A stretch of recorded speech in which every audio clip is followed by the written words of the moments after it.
Hi everyone. उम्मीद करता हूँ आप सब अच्छे होंगे। मैं फिर से अपनी अगली क्लास द डोमिनेटर सीरीज़ की लेके आ चुका हूँ। इस बार द एंशिएंट हिस्ट्री की क्लास 6, जिसमें हम लोग कंप्लीट मौर्यन एम्पायर ख़त्म कर देंगे। ठीक है। और if you want to buy this PDF you will have to pay ₹99। अगर आप पे नहीं कर सकते कोई बात नहीं, आप वीडियो लेक्चर से नोट्स बना सकते हैं। मौर्यन एम्पायर आपको लास्ट याद है हमने कहाँ पर छोड़ा था? अलेक्जेंडर तक, यानी सिकंदर तक हमने छोड़ा था। Alexander's invasion of north west India, यहाँ तक आपको याद है, जहाँ पर 323 BC में अलेक्जेंडर जब लौट के अपने घर जाता रहता है, वहाँ पर उसे बुखार आ जाता है, he becomes ill and he dies. अच्छा, 323 में पैरेलली यहाँ पर एक चीज़ चल रही थी। क्या चल रहा था? यहाँ पर धनानंद का राज चल रहा था। कहाँ पर? मगध, पाटलिपुत्र में धनानंद नाम का नंद वंश का राजा यहाँ पर रूल कर रहा था। ठीक तब वो कौटिल्य चाणक्य, चाणक्य जो है कौटिल्य वही है, सेम आदमी है, सीके। ठीक है, कौटिल्य चाणक्य सब सेम है। तो ये जो कौटिल्य उर्फ चाणक्य, इसकी तो आपने काफ़ी सारी स्टोरियाँ सुनी होंगी कि कैसे धनानंद इसे अपमानित करता है और अपमानित होने के बाद ये निकल जाता है एक ऐसे आदमी के खोज में जो चाणक्य तो बदला नहीं ले सकता, तो चंद्रगुप्त मौर्य को ही ग्रोज वेल और उसे पूरा बढ़ा चढ़ा के पूरा एकदम ग्रो करके लाता है और इसे धनानंद को ख़त्म करवा देता है। ठीक उसी तरह इसलिए कभी गुरु को हर्ट नहीं करना चाहिए, उससे क्यों ना उसे सब कुछ आता है। तो वहाँ से वो अपने ज्ञान, वो भले ही खुद कुछ नहीं कर सकता बट उसे पता है कैसे क्या किया आ जाता है, तो वो चंद्रगुप्त मौर्य को सिखा के आता है और धनानंद को ख़त्म कर देता है। तो यहाँ तक हमने स्टोरी पिछले वाले ये पे ख़त्म की थी। अब यहाँ से शुरू करते हैं मौर्यन एम्पायर। चंद्रगुप्त मौर्य, धनानंद खत्म हो चुका है, चंद्रगुप्त मौर्य राजा बन चुका है बाय डिपोजिंग द नंदा रूलर। कौन? धनानंद को इन 321 BC। तो यहाँ से मौर्य वंश स्टार्ट होता है। Made peace with Seleucus Nicator. ये कौन था? एक ग्रीक वाइसरॉय था, उसका नाम था सेल्यूकस निकेटर। और बाद में जाके सेल्यूकस निकेटर के साथ जब ये दोस्ती कर लेता है तो सेल्यूकस निकेटर की एक डॉटर रहती है, वो चंद्रगुप्त मौर्य से शादी कर लेती है और सेल्यूकस निकेटर इसे काफ़ी सारे गिफ्ट्स भी देता है। तो यहाँ पर वही लिखा है, सेल्यूकस निकेटर के साथ पीस हो गया, who give him north west parts of the Indian sub continent. Chandragupta Maurya को दहेज में नॉर्थ वेस्ट पार्ट मिल गया। He also sent Megasthenes. Megasthenes आपको पता है काफ़ी ज़्यादा फेमस आदमी है, इसने एक किताब लिखी थी। क्या नाम था उसका? ये तो सबको पता रहता है, इंडिका। इंडिका नाम की एक किताब मेगास्थनीस ने लिखी थी। हालांकि अभी हमारे पास इंडिका नहीं है, वो तबाह हो चुकी है। ठीक है। To the court of Indica, जो Megasthenes to the court of Chandragupta Maurya को भेजा था सेल्यूकस निकेटर ने। अदर नेम्स, चंद्रगुप्त ने मौर्य के दूसरी नेम क्या है? Sandrocottus, Palibrothus, Androcottus. ये मेरे एग्जाम में आया था कि पालीब्रोथस किसका दूसरा नाम है। ठीक है, तो चंद्रगुप्त मौर्य का। जूनागढ़ रॉक इंस्क्रिप्शंस या उर्फ गिरनार रॉक इंस्क्रिप्शन, दोनों ही सेम है। एक राजा के बारे में है, रुद्रदमन। इसके बारे में हम लोग आगे जाके पढ़ेंगे, रुद्रदमन कौन से वंशज से है और इसकी ये जो इंस्क्रिप्शन है ये क्या है, ये सब आगे। बट रुद्रदमन के इस इंस्क्रिप्शन में हमें चंद्रगुप्त मौर्य के एक डिस्क्रिप्शन मिलती है। क्या उसमें लिखा है? चंद्रगुप्त मौर्य सब्जुगेटेड सौराष्ट्र और कठियावाड़।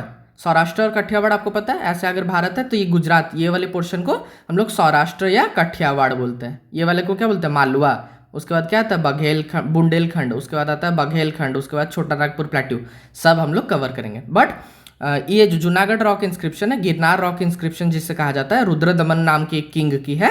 उसमें लिखा है कि भाई चंद्रगुप्त मौर्य यहाँ तक आया था। ठीक है, यहाँ तक आके गुजरात के प्रोविंसेस में भी चंद्रगुप्त मौर्य का दबदबा था। और चंद्रगुप्त मौर्य ने पुष्यगुप्ता नामक एक उसके गवर्नर थे, उन्हें भेजा था टू कंस्ट्रक्ट सुदर्शन लेक। ठीक है, तो सुदर्शन लेक, चंद्रगुप्त मौर्य, पुष्यगुप्ता, सबकी डिस्क्रिप्शन हमें इस वाली इंस्क्रिप्शन में देखने को मिलती है। लिखा है, according to the Jain text Chandragupta Maurya gave up his throne when he was 42 years old. 42 years पे अपना राज शासन छोड़ के ही बिकेम एन एस्थेटिक, यानी वो क्या कहता है एस्थेटिक को, वो जो एकदम बाबाजी टाइप का बन जाता है। And migrated to the southern India with Bhadrabahu. Bhadrabahu कौन है इसके बारे में भी हम लोग पढ़ेंगे। और ये भद्रबहू के साथ चंद्रगुप्त मौर्य साउथ इंडिया में चले जाता है और फाइनली वो सलेखना कमिट कर लेता है। सलेखना यानी डेथ बाय फास्टिंग। वो खाना पीना छोड़ के सब कुछ त्याग कर देता है ताकि उसे मोह मोक्ष प्राप्त हो जाए। कहाँ पर? एट श्रावणा बेलागोला इन कर्नाटका। ठीक है, तो ये थी कुछ चंद्रगुप्त मौर्य की शुरू से अंत तक की कहानी। चंद्रगुप्त मौर्य का बेटा कौन था? बिंदुसार। बिंदुसार आया उसके बाद 298 टू 272 BC। अच्छा, बिंदुसार के टाइम में एक ग्रीक राजा था जिसका नाम था एंटियोकस, और एक इजिप्ट का राजा था टॉलमी टू फिलाडेल्फस। ये दोनों ने बिंदुसार के साथ अच्छे संपर्क बनाने की खूब कोशिश की, तो इसलिए एंटियोकस ने भेजा था डायमेकोस नामक एक एम्बेसडर को, और टॉलमी ने भेजा था डियोनिशियस नामक एक एम्बेसडर को। यहाँ पर कोई भी फालतू चीज़ नहीं लिखी है, ये चारों एग्जाम्स में पूछे जा चुके हैं। ठीक है, किस एम्बेसडर को किसने किसके कोर्ट में भेजा था? तो एंटियोकस और टॉलमी ने डायमेकोस और डियोनिशियस को बिंदुसार के कोर्ट में भेजा था। ठीक है, टू मेंटेन फ्रेंडली रिलेशंस। जैसे आज हम लोग हाई कमिश्नर, एम्बेसडर नहीं भेजते दूसरे कंट्रीज पे, तब भी वैसा ही चलता था। अच्छा, बिंदुसार की दूसरी नाम क्या थी? अमित्रोकेट्स या अमित्र घाटा, अलिट्रोकेट्स, सेमसिरी, बिंदुपाला, फाफिंकुलिन, ये सब किसकी नाम है? ये सब बिंदुसार की ही दूसरी नाम है जो हमें अलग अलग टेक्स्ट में देखने को मिलती है। His religious leanings were towards आजीविकास। आपने बुद्धिज्म के बारे में सुना होगा, जैनिज्म के बारे में सुना होगा, आजीविकास कभी सुना है? टेंशन मत लो, ये हम लोग नेक्स्ट या 2-3 चैप्टर के बाद जब बुद्धिज्म जैनिज्म करेंगे आपको पता लग जाएगा आजीविकास कौन थे। बस अभी के लिए याद रखिए कि बिंदुसार बोथ बुद्धिज्म और जैनिज्म को तो रिस्पेक्ट करता था, बट आजीविका नाम की एक सेक्ट थे, उनकी तरफ उसका काफ़ी ज़्यादा झुकाव था, लगाव था। बिंदुसार का बेटा आता है सबसे महान राजा अशोका। ठीक है, अशोका के टाइम पीरियड यहाँ पर लिखी है। कहा जाता है बिंदुसार, यहाँ पर देखिए, यहाँ पर एक आप गौर कीजिए, बिंदुसार कब मरा? 272, बट अशोक कब आया? 268। यानी यहाँ पर 4 साल का डिफरेंस क्यों है? या क्या ये 4 साल में बाकी कोई राजा थे? जी थे। एक टेक्स्ट, एक कहावत के हिसाब से टोटल बिंदुसार के 100 बेटे थे, 100 में से एक था अशोक, तो 1 + 99, टोटल 100 बेटे। तो अशोक ने इन 4 सालों में अपने 99 भाइयों को मार के चंड अशोक, यानी पूरा चंडाल जैसा जिसका बुद्धि हो, वो रूप धारण करके फाइनली 268 BC में आके शासन गद्दी में बैठता है। इतनी उसकी लालच थी राजगद्दी के ऊपर। तो ये कहावत है, बट यहाँ पर क्या लिखा है? Emerged victorious in the war of succession, यानी उसके भाइयों को मार के फाइनली अशोका बिंदुसार का सक्सेसर बन जाता है। अशोका के बारे में 13th major rock edict states that Ashoka exchange diplomatic and other missions with, जैसे बिंदुसार के टाइम में एंटियोकस 1 और फिलाडेल्फस 2 आए हुए थे, अशोका के टाइम में एंटियोकस 2 यानी एंटियोकस 1 का बेटा और टॉलमी 3 यानी टॉलमी 2 का बेटा, एंटीगोनस, मगास एंड अलेक्जेंडर ऑफ इपिरस। ये वो वाला अलेक्जेंडर नहीं है, ये अलेक्जेंडर ऑफ इपिरस है। ठीक है, तो ये सब आए हुए थे किसके कोर्ट में? अशोका के कोर्ट में। तो ये सब काफ़ी ज़्यादा इंपॉर्टेंट है, कौन किसके कोर्ट में आया था। Kashmir was included in the Ashokan empire by किसके? By Ashoka, and Ashoka build the city of Srinagar, जो आज भी जम्मू कश्मीर की कौन सी कैपिटल? जम्मू कश्मीर की समर कैपिटल है श्रीनगर। नहीं, विंटर कैपिटल है श्रीनगर, समर कैपिटल तो जम्मू है, जम्मू कश्मीर का। उसके बाद अदर नेम्स। अच्छा, अशोका के भी दूसरी नेम थी, क्या क्या? देव नाम प्रिया। ये कहाँ पर जानने को मिलती है? ये मस्की में एक इंस्क्रिप्शन है, वहाँ पर सी बर्डॉन नाम के एक आदमी ने 1915 में डिस्कवर किया था। भाई देव नाम प्रिया जो है, अशोका भी वही है, और उसकी दूसरी नाम क्या है? प्रियादर्शी। प्रियादर्शी हो, देव नाम प्रिया हो, अशोका हो, सब सेम आदमी है। एग्जाम में पूछ देता ना, इसलिए सारे नाम्स लिख दिए। बैटल ऑफ कलिंगा बहुत फेमस है, ये 268 BC में जब सारे भाइयों को मार के राजा बन जाता है, उसके 7 साल बाद आफ्टर 7 years एक और विशाल का युद्ध होती है, बैटल ऑफ कलिंगा, एक नदी के किनारे में जिसका नाम है धौली नदी। धौली नदी के किनारे में उसकी बैटल होती है। कलिंगा यानी कहाँ पर? उत्कल यानी उड़ीसा में ये वार होती है। और कहा जाता है ये बैटल ऑफ कलिंगा में ये जो धौली रिवर है, इसका पानी को वो बिल्कुल रेड कर देता है खून से।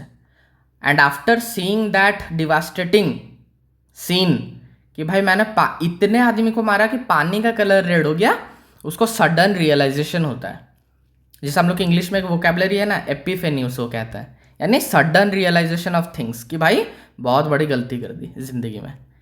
तो वहाँ से वो क्या करता है, got converted to Buddhism which changed his name from Chanda Ashoka to Dhamma Ashoka, यानी खराब से बहुत अच्छा, ठीक है।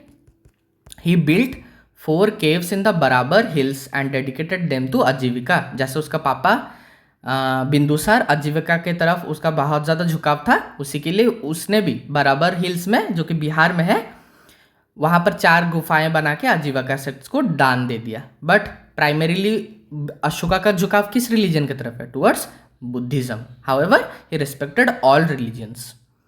ही organise the 3rd Buddhist council. आपको पता है पहला बुद्धिस्ट काउंसिल किसने किया था, ऑलरेडी मैंने लिखा चुका है। पहला बुद्धिस्ट काउंसिल, ये सब फिर से हम लोग बुद्धिज्म में पढ़ेंगे, बट पहला बुद्धिस्ट काउंसिल किसने किया था, अजात शत्रु ने किया था। दूसरा बुद्धिस्ट काउंसिल किसने किया था, काल अशोक ने किया था। और तीसरा बुद्धिस्ट काउंसिल किसने किया था, 3rd Buddhist council was by Ashoka in 250 BC and this time the chairman was Moggaliputta Tissa. पहला वाले में चेयरमैन कौन था, महाकश्यपा। दूसरे वाले में चेयरमैन कौन था, सबकामी। तीसरे वाले में चेयरमैन कौन है, मोगलीपुट्टा तीसा। अब बस और एक बुद्धिस्ट काउंसिल बच जाती है, जो कि आप टाइम टू टाइम सीख जाएंगे कि वो चौथा बुद्धिस्ट काउंसिल किसने करवाया था। The edicts of Ashoka are broadly classified into, यानी एडिक्ट्स यानी पहले जब हम लोग देखते थे ना, ऐसे पत्थर में ऐसे कुछ खुदाई करके यहाँ पर लिख देते थे कि भाई ये राजा ये चाहता है, यहाँ पर आया था। तो ऐसे काफ़ी सारे इन चीज़ को एडिक्ट्स कहा जाता है। तो ये रॉक एडिक्ट्स भी हो सकते हैं, किसी पिलर पे खुदवा दिया तो पिलर एडिक्ट्स हो सकते हैं, केव में खुदवा दिया तो केव एडिक्ट्स हो सकते हैं। तो अशोका ने अपने ज़िंदगी में टोटल 14 मेजर रॉक एडिक्ट्स, जिसके बारे में मैंने यहाँ पर डिटेल में फोटो लगा दी है। सिर्फ यहाँ पर देखिए, यहाँ पर जो भी चीज़ें लिखी है ना कि भाई उसने इतनी मेजर एडिक्ट, इतनी minor addict, 2 Kalinga addict, Bhabru addict, ये सब याद करने की कोई भी ज़रूरत नहीं है। सिर्फ ये जो है ना 14 मेजर एडिक्ट्स, ये काफ़ी ज़्यादा इंपॉर्टेंट है। क्यों, ये 14 मेजर एडिक्ट से बार बार एग्जाम में क्वेश्चन आता है। क्या, यहाँ पर देखिए, जूम करता हूँ इसे, यहाँ पर पूछता है कि बताओ चलो ये जो टोटल 14 है, 14 मेजर रॉक एडिक्ट्स है, उसमें से ऐसा कौन सा एडिक्ट है, उसमें से ऐसा कौन सा एडिक्ट है जो बताता है कि compassion towards animals, compassion towards animals, जानवर के प्रति संवेदना और प्यार भरा स्वभाव मेंटेन करने को, ऐसा कौन सा ये 14 में से कौन सा एडिक्ट में लिखा है बाय अशोका। तो आपको ढूंढना पड़ेगा कि भाई इसमें कौन सा जानवरों के प्रति लिखा है। यहाँ पर लिखा है killing of animal should be band, तो ये पहले एडिक्ट में लिखा है। दूसरे एडिक्ट में क्या पर लिखा है, medical care for man and animals, तो कौन से एडिक्ट में क्या लिखा है, 7वें नंबर में देखिए लिखा है tolerance towards all religious sects. तो ये काफ़ी ज़्यादा इंपॉर्टेंट है दोस्तों, जहाँ पर पूछा जाता है बताओ कौन से एडिक्ट में क्या लिखा था। सिर्फ आप ये 14 मेजर एडिक्ट्स याद कर लो, इतना है काफ़ी है आपके एग्जाम के लिए, ठीक है। ये तो समझाने के लिए लिख दिया कि अशोका ने काफ़ी सारे एडिक्ट्स लिखे थे, rock edict, pillar addict, cave addict, but कौन से इंपॉर्टेंट है याद करने लायक, कि 14 मेजर एडिक्ट्स काफ़ी मेजर है, काफ़ी ज़्यादा इंपॉर्टेंट है। These addicts were decoded by the British archaeologist and historian, पहली बार जेम्स प्रिंसिप इन 1837, ठीक है। स्क्रिप्ट्स ऑफ द एडिक्ट्स क्या था, ये हमने पहली क्लास में, एंशिएंट हिस्ट्री की पहली क्लास में पढ़ी थी कि ब्रह्मी स्क्रिप्ट, जो कि ईस्ट में रहती है, ईस्टर्न इंडिया में ब्रह्मी स्क्रिप्ट से लिखा जाता था। वेस्ट, नॉर्थ वेस्ट में क्या था, ग्रीक या एरामाइक स्क्रिप्ट। ये पहली क्लास की हमारी टॉपिक थी। अब समझ में आया क्या क्यों पहले लैंग्वेज और स्क्रिप्ट पढ़ाया था, कि बाद में जाके हमें एडिट और इंस्क्रिप्शंस पढ़ने थे। और ये 14 एडिक्ट कहाँ कहाँ पर है, ये पूरी नक्शा मैंने यहाँ पर लगा दी है, आप यहाँ पर देख लीजिएगा। ये आप पूरा एकदम 14 आउट ऑफ 14 ये एडिक्ट्स कहाँ कहाँ पर है, मेजर रॉक एडिक्ट्स और पिलर एडिक्ट्स। जैसे कि अभी कोई पूछ दे आपको गिरनार मेजर रॉक एडिक्ट कहाँ पर है, तो आपको ये पता रहना चाहिए कि गिरनार यहाँ पर वेस्ट में है, वेस्ट यानी गुजरात में है, तो गुजरात की गिरनार पिलर इंस्क्रिप्शन, जो गुजरात की मेजर रॉक एडिक्ट गिरनार।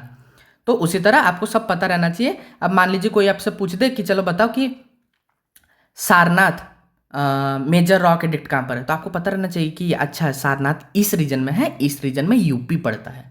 तो ये सब काफ़ी ज़्यादा इंपॉर्टेंट है, इसीलिए दोनों चार्ट्स मैंने यहाँ पर लगा दिए, कौन से रॉक एडिक्ट में क्या लिखा है और कौन से रॉक एडिक्ट कहाँ पर है, ठीक है। उसके बाद अब क्या होता है, हर अच्छी चीज़ बुरी चीज़ सबका अंत एक दिन होता है। Ashoka's death was followed by the division of Mauryan empire into 2 parts. जैसे अशोका मरता है, मौर्य साम्राज्य 2 खंड में विभाजित हो जाता है, एक ईस्ट और एक वेस्ट। ईस्ट को कौन रूल करता है?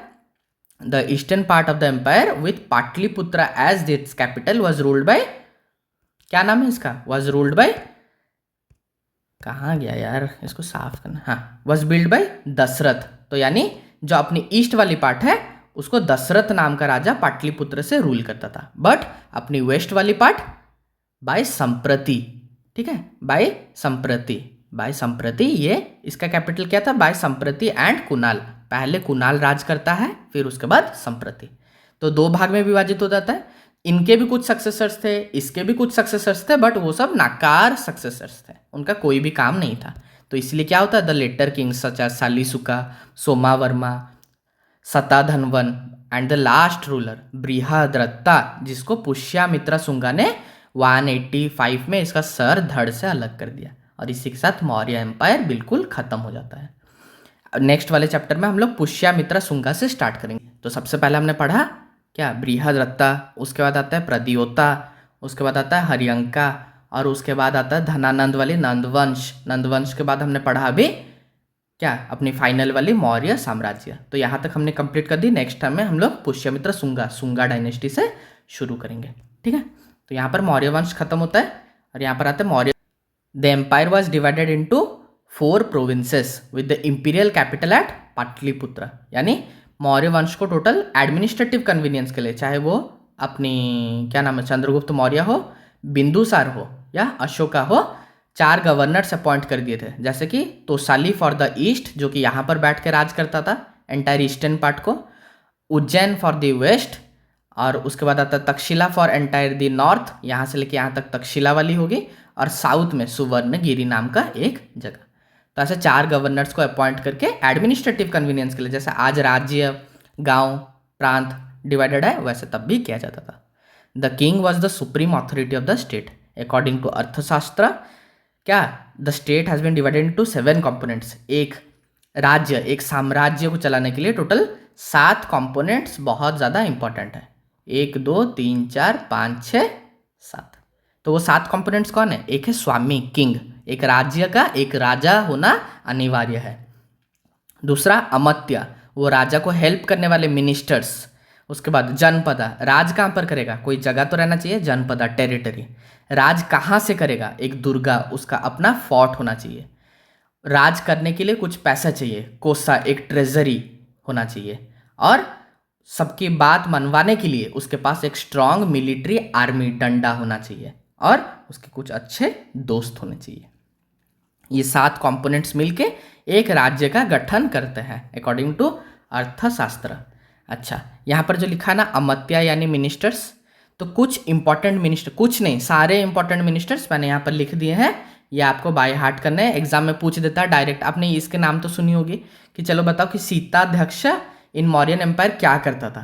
तो ये क्या करता था? एग्रीकल्चर। सीता यानी क्राउन लैंड, यानी राजा की जो जमीन है जो वो लोगों को देता था, जहाँ पर खेती बाड़ी की जाती थी, उसका देख रेखाव कौन करता था? सीताध्यक्ष। अभी पूछ दे पान्याध्यक्ष क्या करता था?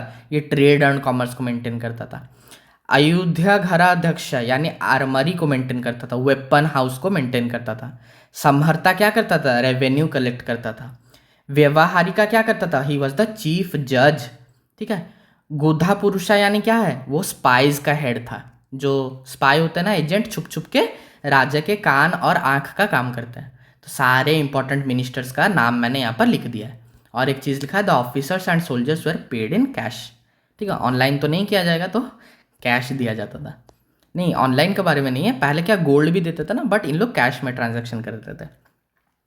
According to Megasthenes, the affairs of the city were looked after by a council, ठीक है, जिसमें टोटल कितने काउंसिल होते हैं? Which was divided into 6 committees of 5 members each. Total 6 committee, मैंने कोई अर्थशास्त्र के हिसाब से एक सिटी को चलाने के लिए टोटल 6 विभाग में विभाजन करना अनिवार्य है। 1 2 3 4 5 6, और सारे कमिटीज में 5-5 आदमी होंगे, यानी 6 पंचा 6 5 30, टोटल 30 मेंबर्स चाहिए एक सिटी को चलाने के लिए।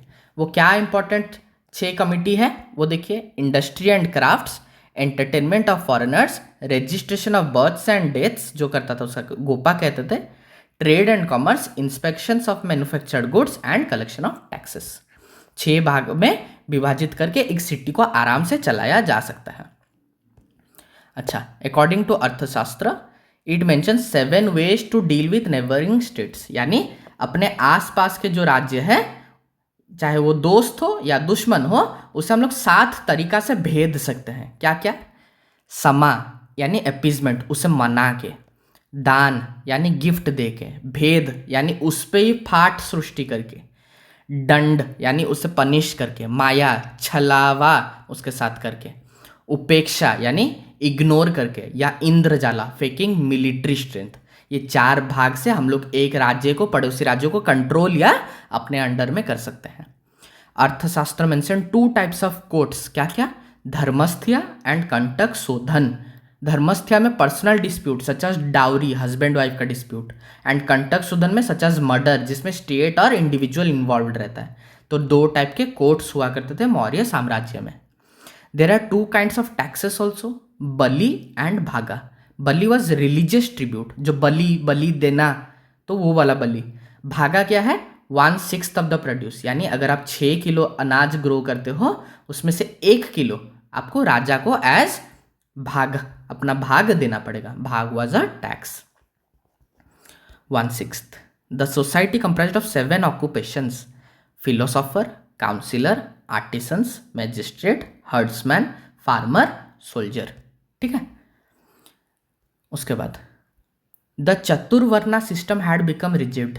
जो आपने पढ़ा था ना अर्ली ऋग्वेदिक पीरियड और लेटर वैदिक पीरियड में, अर्ली ऋग्वेदिक पीरियड में वर्णा सिस्टम इतनी डीप नहीं हुई थी, बट लेटर वैदिक पीरियड से मौर्य एम्पायर तक क्या, द चतुर्वर्णा सिस्टम, जो ब्राह्मण, क्षत्रिय, वैश्य, शूद्र, यह वाली विभाजन बिल्कुल गहराई में सोसाइटी के घुस चुकी थी। गंदा चीज सबके माइंड में घुस चुका था।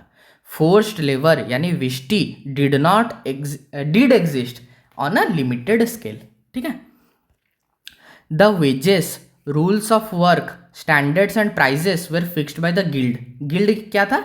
गिल्ड रहता था उन जितने भी मर्चेंट्स रहते थे उनका एक झुंड, जो डिसाइड करता है कि भाई हम लोग ट्रेड और व्यापार में हम लोग ये रूल्स मेंटेन करेंगे, इस प्राइस से नीचे कोई सामान नहीं बेचेगा, तो उसे कहा जाता था गिल्ड।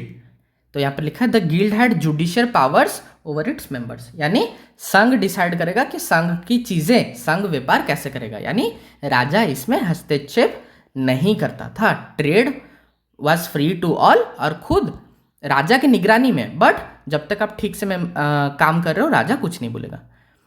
कंगनाहल्ली कल्चर काफी ज्यादा इंपॉर्टेंट है। क्यों? इसमें हमने रानियो अशोका नाम का एक राजा मेंशन होता है जो कि अशोका ही है, बट कंगनाहल्ली स्कल्पचर एकमात्र ऐसा स्कल्पचर है जहां पर अशोकों को रानियो अशोका करके लिखा है, mentioned along with the stone portrait of Ashoka. और अशोका का अपना एक फोटो और उसके नीचे रान्य अशोका करके नाम लिखा है। तो कंगनाहल्ली कहाँ पर है आपको कमेंट सेक्शन में बताना है। कुमराहर पैलेस, ये भी मौर्य वंश से रिलेटेड है। क्यों? ये पटना बिहार, अभी के पटना और बिहार में, हालांकि ये तो एक बिल्कुल जर्जर अवस्था में है, was once a palace of Chandragupta Maurya. कभी एक राजशाही किला हुआ करता था चंद्रगुप्त मौर्य का, ये बिहार में है अभी। तो आपको बताना कंगनाहल्ली कहाँ पर है। इसी के साथ बिल्कुल हमारा मौर्य वंश, सारे ऑफिसर्स आप याद कर लीजिएगा, सारे राज्य के बारे में मैंने बता दिया। आई होप आपको क्लास अच्छा लगा होगा। इस लेक्चर को यहीं पे एंड करते हैं। बाय।